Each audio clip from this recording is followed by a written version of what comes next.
तो हम ये ओपिनियंस रीड क्यों करते हैं, ये आर्टिकल्स हैं इन्हें रीड क्यों करना चाहिए, सारे लोग क्यों बोलते हैं रीड करने की। देखो सिंपल सी बात है कि अगर आपको लगता है कि मोदी जी अच्छे हैं, ठीक है, लेकिन इस लेखक को इनको ये नहीं लगता है ना, इनके ओपिनियंस कुछ अलग होंगे, है ना, जो कि इस आर्टिकल में होंगे, बात समझ रहे हैं।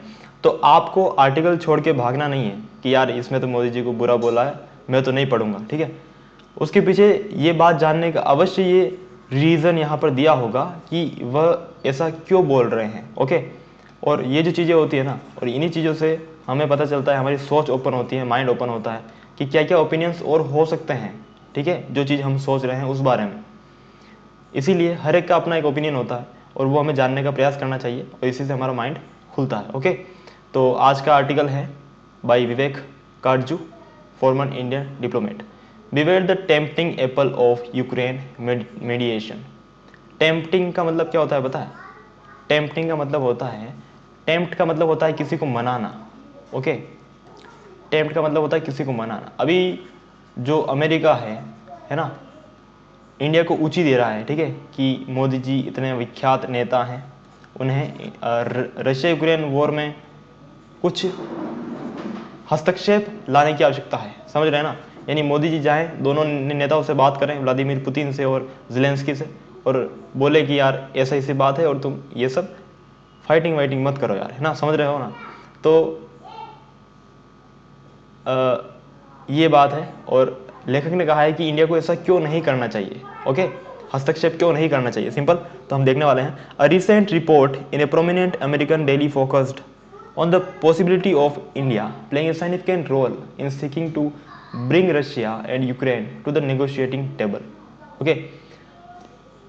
एक रिसेंट रिपोर्ट है जो काफ़ी जाने माने अमेरिकन डेली एक न्यूज़पेपर है ना, उसकी जो चीज़ है वो फोकस करती है इस संभावना पर कि इंडिया जो है वो एक महत्वपूर्ण रोल निभा सकता है, ठीक है, रशिया यूक्रेन के बीच युद्ध को रोक कर, है ना, उसे उन्हें दोनों को नेगोशिएटिंग टेबल पर लाकर, है ना, नेगोशिएट करना यानी बातचीत करना, ओके।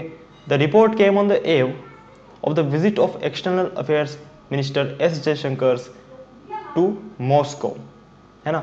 तो ये रिपोर्ट जो है ना, ये जो न्यूज़ है ये कब आई? जो एस जयशंकर साहब हैं वो मॉस्को में थे नवंबर 7 और 8 नवंबर को। अभी आज कितनी तारीख है? 14 नवंबर, है ना। तो उस वक्त ये रिपोर्ट अमेरिका के एक न्यूज़पेपर ने रिलीज़ की, okay. It lead to comment in the Indian media both sober and exuberant on how Indian diplomacy since the Russian invasion of Ukraine in February 2022, जो रशिया ने इन्वेजन शुरू किया था ना, वो कब किया था? 24 फरवरी 2022 को, had deftly put India in a position to promote peace between the warring parties, okay। It lead to the comment। और ये जो रिपोर्ट थी इससे फिर मीडिया वाले उछल उछल कर आने लगे, है ना। सोबर का मतलब है कि सीरियस होकर, और एक्जुबरेंट का मतलब है कि उछल उछल कर आना, है ना, मतलब किसी चीज़ पर ज़्यादा ही एनर्जेटिक ओपिनियन देना। तो दोनों प्रकार के मीडिया वाले बोल रहे हैं कि इंडियन डिप्लोमेसी जो है ना, उसने किस तरीके से एक डेफ्टली यानी एक चतुराई से, ठीक है, पीस की तरफ काम किया है ना, दोनों देशों के बीच में, है ना। और जो मोदी जी की है उनकी प्रेस कर रहे हैं, बड़ाई कर रहे हैं, समझ रहे हैं ना बात को, ये चीज़ है।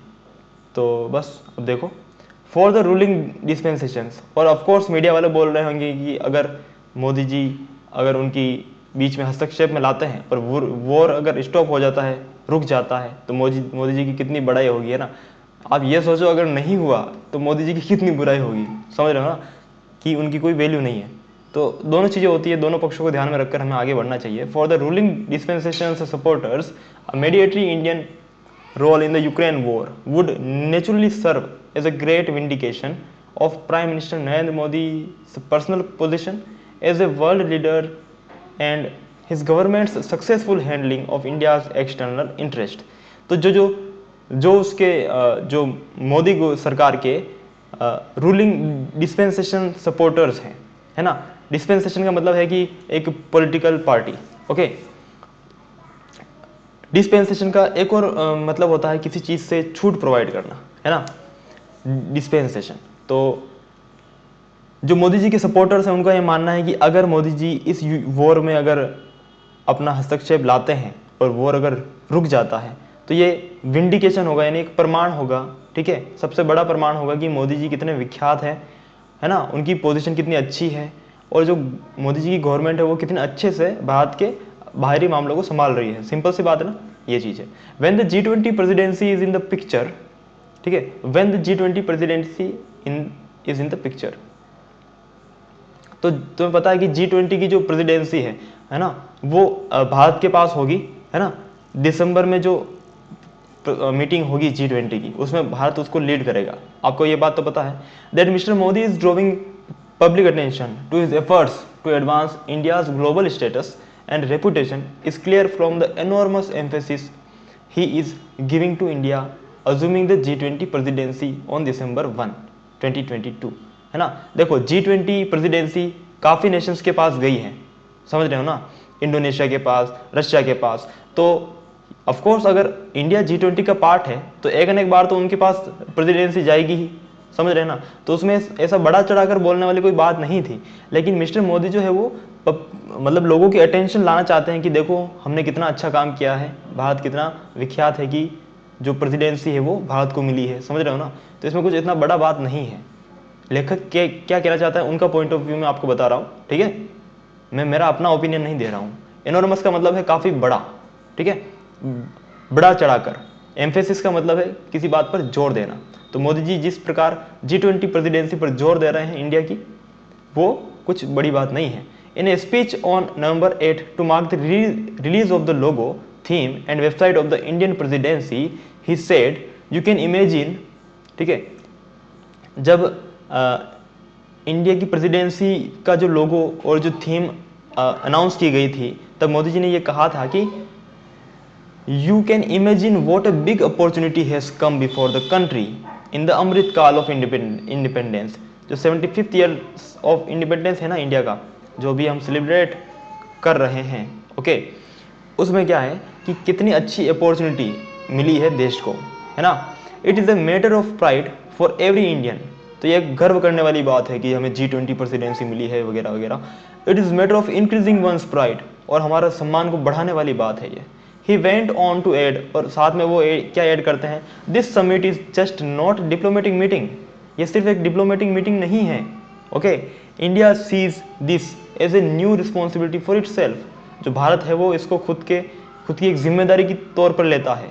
India sees this as the world's faith in itself, और भारत इसको ऐसे समझता है कि देखो दुनिया का कितना भरोसा है भारत पर कि हमें प्रेसिडेंसी दी है। The question is whether he would consider the G20 presidency as a new responsibility to contribute to resolution of the Ukraine conflict. तो प्रश्न ये है कि क्या मोदी जी G20 प्रेसिडेंसी को एक नया रिस्पॉन्सिबिलिटी समझ रहे हैं, किस चीज़ के लिए, कि यूक्रेन कॉन्फ्लिक्ट में रेजोल्यूशन लाने के लिए। रेजोल्यूशन यानी एक मिला जुला एक क्या बोलते हैं ना, संधि, समझ रहे हो ना। यानी रेजोल्यूशन का एक और मतलब बताता हूं मैं आपको। इसका मतलब होता है the action of solving a problem, okay. He may be actively encouraged to do so by the West. शायद, है ना, उन्हें ऐसा, मोदी जी को ऐसा करने के लिए एनकरेज्ड किया गया है वेस्ट के द्वारा, यानी अमेरिका के द्वारा, समझ रहे हैं ना। और जो जर्मनी वगैरह जितने भी देश हैं वेस्ट में आते हैं, है ना। द आइडिया दो seductive is full of pitfalls, है ना। ये जो आइडिया है कि मोदी जी को हस्तक्षेप करना चाहिए, ठीक है, रशिया यूक्रेन वॉर के अंदर, ये सेडक्टिव तो है ही यद्यपि, ठीक है, सेडक्टिव का मतलब है एल्यूरिंग, मतलब आकर्षक, अच्छा है ही, साथ में फुल ऑफ पिटफॉल्स हैं। पिटफॉल्स का मतलब एक, जैसे आप कहीं जा रहे हैं अंधेरे में और नीचे कोई पिट है, पिट यानी गड्ढा अगर है ना, और गड्ढे में आपका पाँव गिर जाता है, समझ रहे हैं ना, यानी एक छुपा हुआ डेंजर है वहाँ पर, समझ में आ रहा है ना। तो ये जो आइडिया है हस्तक्षेप का, ये अच्छा तो है ही, दिखने में आकर्षक तो लग रहा है, लेकिन काफ़ी छुपा हुआ खतरा है वहाँ पर। क्या खतरा है? It would mark a departure from the cautious and largely successful approach that India has pursued till now on the Ukraine war. और ये जो हमारा ऐसा करने का, हस्तक्षेप करने का जो प्रयास होगा, ये डिपार्चर होगा डिपार्चर मतलब हटके होगा, किससे, जो अब तक इंडिया करता आया है ना। क्या करता आया है इंडिया, इंडिया ने नेग्लेक्ट किया है, ना ही कोई हाँ भरी है और ना ही ना भरी है, इंडिया इस पर न्यूट्रल रहा है अगर आप देखें तो, है ना। रिसेंटली जो उज्बेकिस्तान में जो मीट हुआ था ना, उज्बेकिस्तान के अंदर, वहां पर रशिया को व्लादिमीर पुतिन को मोदी साहब ने बोला था कि ये जो आजकल का जो जमाना है वो लड़ने का जमाना नहीं है, ठीक है, खुले तौर पर बोला था। लेकिन उससे पहले इंडिया जो था वो एकदम न्यूट्रल था, समझ रहे हैं ना बात को। तो इंडिया को वैसा ही रहना चाहिए, लेखक ऐसा बोलना चाहते हैं। India has made it's disapproval of Russia's action clear even if it has refrain from voting. Refrain के साथ हमेशा फ्रॉम आता है, सीडीएस में काफी बार एरर पूछा गया है ना, तो इस बात को ध्यान में रखना। रिफ्रेन फ्रॉम समथिंग का मतलब है खुद को कोई काम करने से रोकना, ठीक है।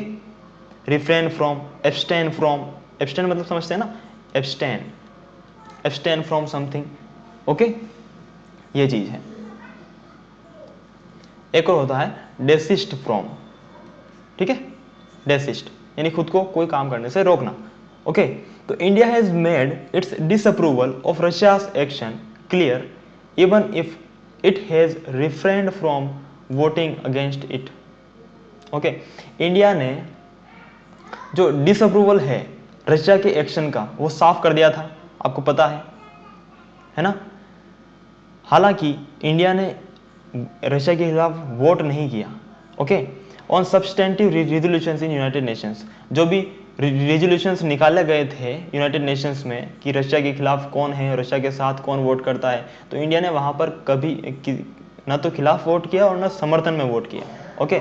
लेकिन इंडिया ने अपना पक्ष बिल्कुल साफ रखा है। The maximum extent that India has gone to, जो हाईएस्ट लिमिट जो इंडिया गया था रशिया के खिलाफ, वो ये गया था कि रशियन प्रेसिडेंट व्लादिमीर पुतिन को समरकंद यानी जो उज्बेकिस्तान की जो राजधानी है वहां पर बोला था कि आज का जो जमाना है वो लड़ने का जमाना नहीं है, सिंपल। उससे आगे इंडिया कभी भी नहीं बढ़ा है अब तक। तो India has advocated a return to diplomacy. India ने हमेशा समर्थन किया है, एडवोकेट किया है ना, पक्षपात किया है, किस चीज का, कि रिटर्न टू डिप्लोमेसी, यानी रशिया को जो है वो डिप्लोमेटिक वे अपनाना चाहिए, ना कि वॉर वाला वे, है ना, और बातचीत करनी चाहिए। India has intervened in specific cases with Russia. India ने काफी केसों में इंटरवीन किया है, इंटरवीन यानी हस्तक्षेप किया है, सच एज टू, है ना, जैसे कि prevent it from endangering the Zaporizhzhia nuclear plant, है ना। तो रशिया को मना किया था कि आप जो जेप्रोजिया न्यूक्लियर प्लांट है यूक्रेन के अंदर, आपने वहां हत्या तो लिया है उसको, लेकिन उसका कोई गलत इस्तेमाल ना हो, है ना, और उससे क्या है कि लोगों को काफी हानि हो सकती है। तो रशिया ने फिर ऐसा नहीं किया। और to allow the export of Ukraine food grains, और इंडिया ने बोला था कि आप प्लीज यूक्रेन को फूड ग्रेन्स जो है वो एक्सपोर्ट करने दीजिए ताकि वहां की इकोनॉमी ज्यादा डाउन ना जाए, ओके, समझ रहे हैं ना। ये चीज है, ये चीजें तो ठीक थी, but all this steps are far removed from, इसका क्या मीनिंग होता है ना, लिख लेना आप,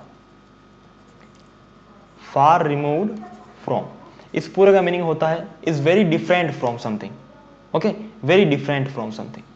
तो ये जो सारे स्टेप्स थे छोटे मोटे जो इंडिया ने बोला था और रूस ने किया भी है, ये काफी अलग हैं किससे, अटेम्प्ट्स टू मीडिएट और bring the parties to the negotiating table.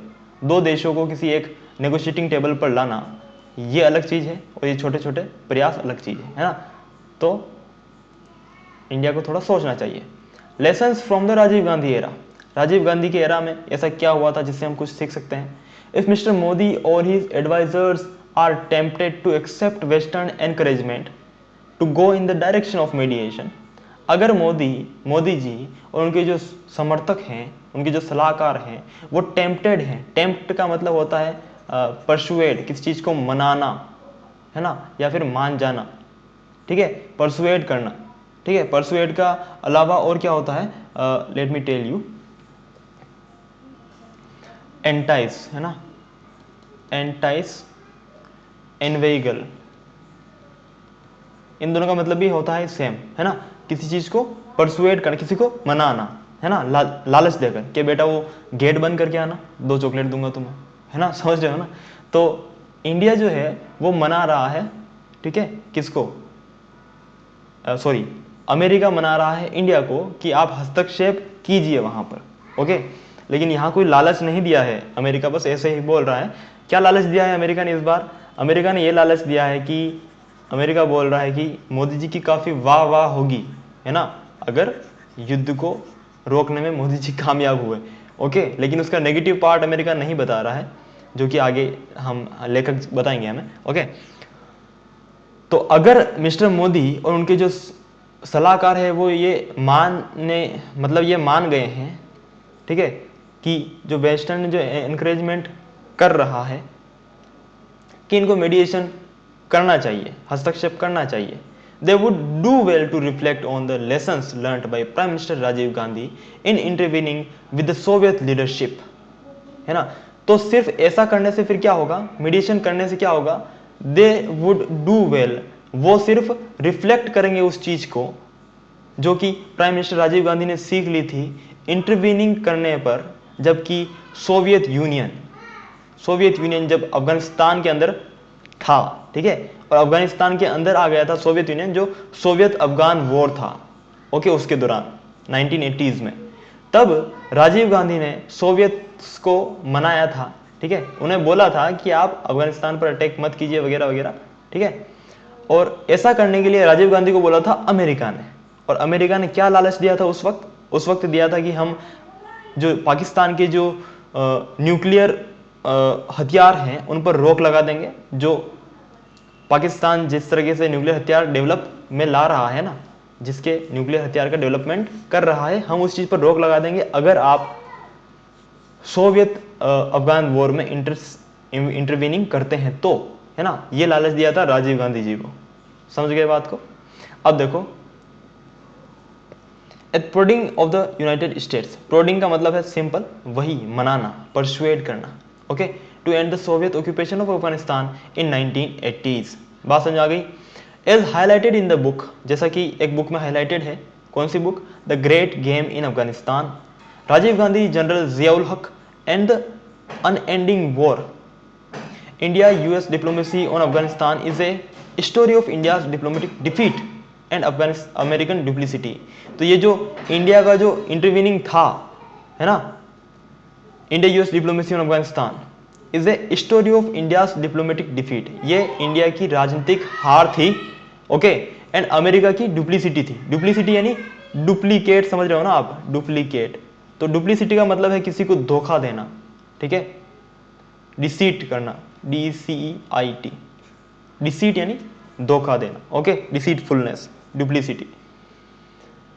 तो अमेरिका लालच देकर उन्हें धोखा दे रहा था, ओके, किसे, हमें, इंडिया को। India itself wanted Soviet withdrawal from Afghanistan from the time it took place. India खुद चाहता था कि अफगानिस्तान छोड़कर जाएं सोवियत वाले, है ना, या फिर रशिया वाले, जब से ये चीज हुई थी, जब से इन्वेजन हुआ था अफगानिस्तान का।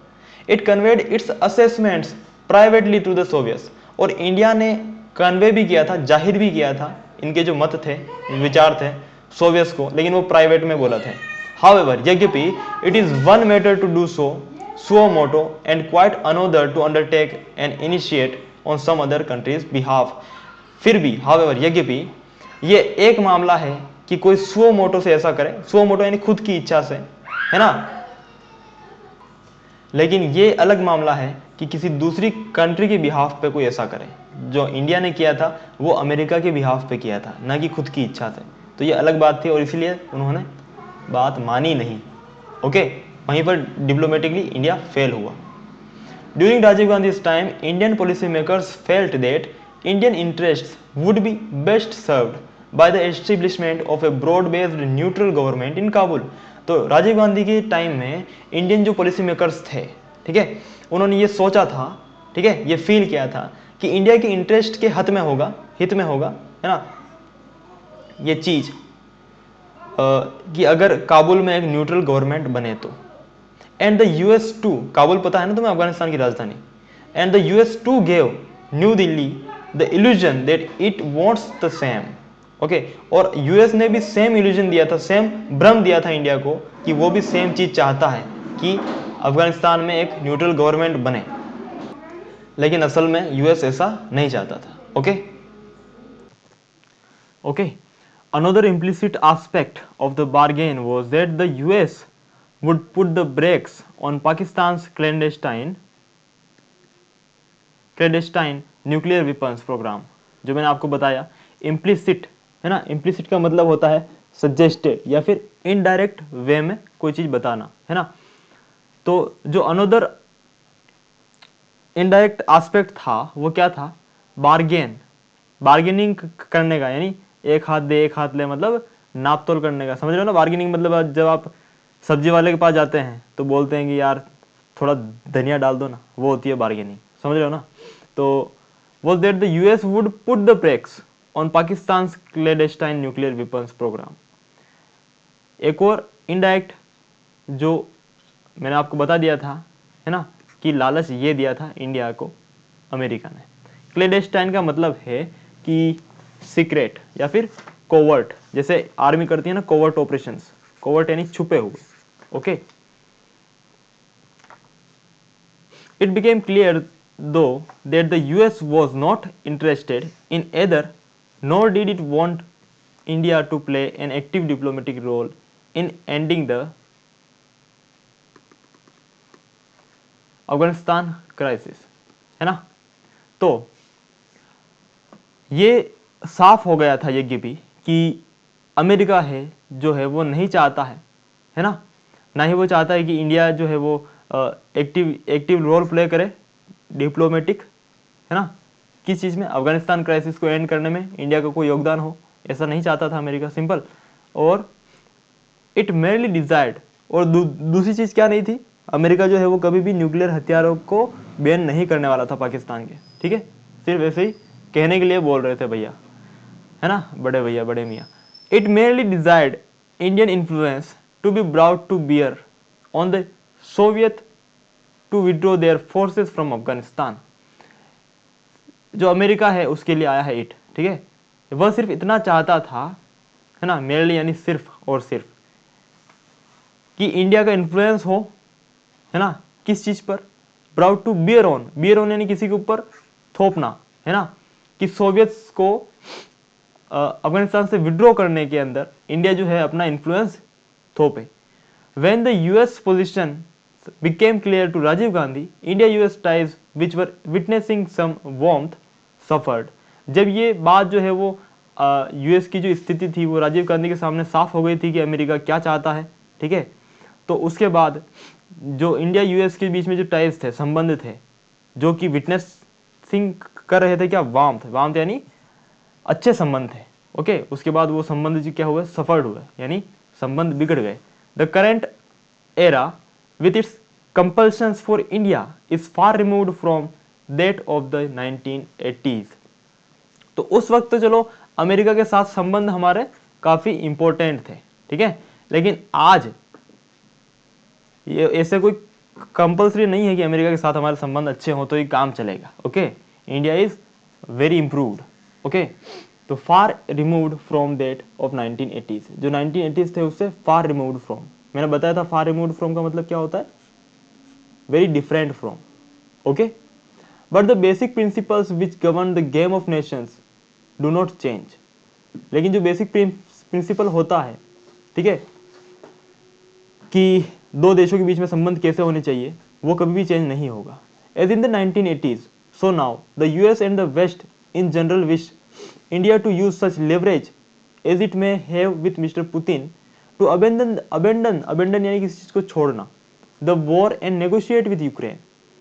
एज इन 1980s, जैसा कि 1980s में था और अब भी है, अमेरिका और जो वेस्ट है उनकी इच्छा क्या है कि इंडिया इस ताकत को, जो इंडिया के जो अच्छे संबंध हैं रूस के साथ, उस ताकत को लिवरेज यानी ताकत को यूज करे, किसमें, पुतिन को मनाने में, कि पुतिन अबेंडन कर दो, है ना, युद्ध छोड़ दो तुम और बातचीत कर लो यार जरा, है ना। They are no doubt aware that Indian equities with Ukraine are practically non existent.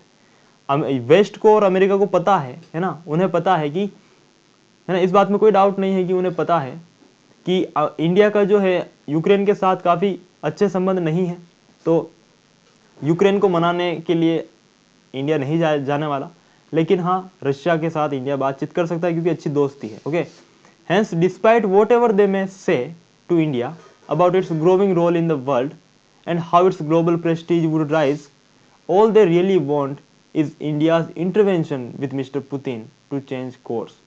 है ना?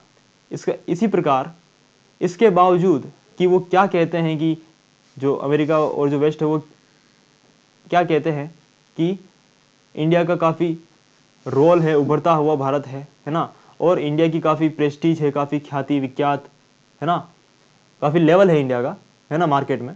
लेकिन जो असलियत में वो चाहते हैं वो यही चाहते हैं कि मिस्टर पुतिन के साथ इंटरवेंशन में आए भारत, ठीक है, इंटरवीन करें, हस्तक्षेप करें, ताकि युद्ध का जो वॉर है उसको बंद किया जाए। Simple. Perils of going beyond this exhortation, अगर, है ना, पेरिल्स मतलब होता है खतरे, डेंजर। तो अगर इस एक्सोर्टेशन का मतलब क्या होता है? एक्सोर्टेशन का मतलब होता है एनकरेजमेंट, ठीक है, किसी को उकसाना, मनाना। अगर उसके बियॉन्ड हम गए, यानी हमने अगर अमेरिका की बात मान ली और रशिया को मनाने की कोशिश की, तो उसके क्या खतरे हो सकते हैं ये देखेंगे। It is certainly appropriate for India two point two the great and growing global difficulties because of the Russian action, है ना। ये तो बिल्कुल सर्टेनली यानी निश्चित तौर पर अप्रोप्रिएट है, यानी सही है कि इंडिया जो है वो पॉइंट करें किसको, जो दिक्कतें बढ़ रही हैं ग्लोबली, है ना, रशिया के एक्शन के कारण। ये चीज़ तो सही है एकदम, है ना, कि इंडिया इस चीज़ को पॉइंट में लाएं। लेकिन फिर भी mister Jaishankar was correct when he said in Moscow on November 8 after his meeting with his Russian counterpart Sergei Lavrov and in his presence that the global economy is simply too interdependent for a significant conflict anywhere, है ना। Mister Jaishankar ने क्या बोला था Moscow के अंदर जब नवंबर 7 और 8 को वहां पर थे? तो पता है ना कि आर्टिकल की शुरुआत भी इसी चीज़ से हुई थी। आफ्टर दिस मीट, ठीक है, उन्होंने क्या कहा था कि जो ग्लोबल इकोनॉमी है वो काफ़ी इंटरडिपेंडेंट है, एक दूसरे पर डिपेंडेंट है ना, जो, तो इसीलिए ये जो कॉन्फ्लिक्ट है वो इसका रुकना काफ़ी इंपॉर्टेंट है। Okay, we are seeing growing concerns on energy and food security from the conflict that are coming on top of severe stresses created by 2 years of COVID. तो हम देख रहे हैं कि एनर्जी और जो फूड की सिक्योरिटी को लेकर जो चिंताएं हैं वो काफ़ी बढ़ गई है, क्योंकि हम पहले से ही 2 साल से कोविड को झेल रहे थे। Okay, the Global South specially is feeling the pain acutely. जो साउथ नेशंस हैं, है ना, उनके ऊपर इसका प्रभाव काफ़ी एक्यूट हुआ है, काफ़ी सीवियर इफेक्ट हुआ है, काफ़ी ज़्यादा इफेक्ट हुआ है।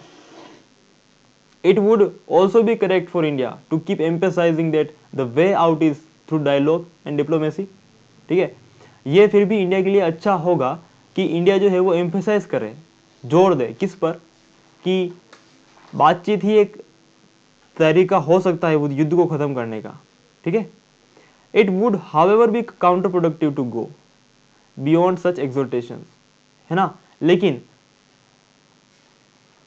ऐसी जो एक्सोर्टेशंस हैं, एनकरेजमेंट है, जो कि अमेरिका के द्वारा डाली जा रही है इंडिया पर, है ना, जो ऊंची देना, है ना, उनके बियॉन्ड जाना क्या हो सकता है, काउंटर प्रोडक्टिव हो सकता है, यानी इंडिया की जो इमेज है वो डाउन भी हो सकती है। Okay, this is not only because mediation efforts if undertaken may fail, but also because they would expose the true extent of India's global influence and the limitations of personal chemistry between leaders in influencing events, है ना। ये ऐसा सिर्फ इसलिए नहीं होगा, India की जो ये जो पहल है ना हस्तक्षेप वाली, वो काउंटर प्रोडक्टिव हो सकती है। क्यों हो सकती है ना, दो तरीके हैं। अगर फेल हो गया तो बेइज्जती होगी, है ना। अगर ये तो चीज ठीक है ना। दूसरी क्या है कि इंडिया का जो है ग्लोबल इन्फ्लुएंस भी अफेक्ट होगा, लोग शक करेंगे कि इंडिया की उतनी कोई औकात नहीं है। ओके, ये चीज भी हो सकती है। और लिमिटेशंस यहाँ पर आ जाएंगी कि जो पुतिन और जो मोदी जी है ना, उनका जो संबंध है वो इस चीज में कभी काम नहीं आया, है ना, समझ रहे हैं। Leaders and diplomats like angels must always tread lightly. जो लीडर्स हैं और जो डिप्लोमेट्स हैं, जो राजनीतिक लोग हैं, उन्हें क्या करना चाहिए, एंजल्स की तरह क्या करना चाहिए, ऑलवेज ट्रेड लाइटली, हल्का व्यापार करना चाहिए। समझ रहे हैं ना, समझ रहे हैं बात को, ठीक है। सिर्फ दोस्ती के नाम पर ऐसा कोई बड़ा कदम कोई भी नहीं उठाएगा। तो पुतिन से ये अपेक्षा ना करें मोदी जी, बस यही कहना चाहते हैं लेखक। ओके बाय, जय हिंद, टेक केयर।